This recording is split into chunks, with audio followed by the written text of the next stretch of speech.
All right guys, let's move on from the single leg hip escape to the double leg hip escape. Very, very similar position. Instead of using one foot on the ground, we're going to use both our feet on the ground. We need to keep the same ideas in place when we do this technique though. Not extending our body away, keeping our elbows and our hands tight to our body, and then allowing our hip to be nice and loose and free as we do the technique to gather as much space as we can. Both of these positions are super similar. You're going to see the similarities as we do them, but they both have different applications. The single leg hip escape is very useful for when you're underneath someone's mount and you want to drag that leg in between the mount, in between both of their legs. Remembering the mount is like two legs over the top of our body. So we want to, if we have our two legs bent, we're going to end up banging our thigh into under the back of their thigh and getting our legs caught up, making it harder for ourselves. So having that leg straight as we do the position is going to allow us to drag that leg up through the middle. This one I tend to find a little bit more helpful in sort of half guard and a little bit more helpful when I'm underneath side control.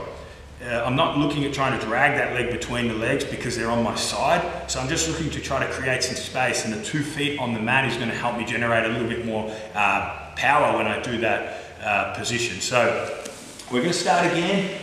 Laying on our back, 2 feet on the mat, elbows in. Remember our frames, we're not extending our frames, we're just keeping them nice and tight, tucking our elbows so these arms and neck and chest is not vulnerable at all.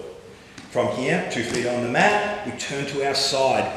Massive common mistake people do when they do hip escapes. They don't turn to their side. They stay flat and they just move their hip to the side. Okay, they try to throw their hip. You see a lot of beginners doing this sort of stuff. Okay, what happens when that happens is, if you imagine there's someone laying with their chest on top of me here and their head is here, right, if I move to the side, they're just going to move with me as I go. Okay, so as they move, they're going to move too. So I'm not going to be able to get that space that I need. So by turning to the side, I'm framing off them. I'm trying to frame off their bicep, trying to frame off their shoulder, moving my body to the side. Once I get to the side, my 2 feet are active toes again, guys. From here, we're extending the butt back, okay, and pretending like we're trying to headbutt our knee. So we go 1, 2, then we come back.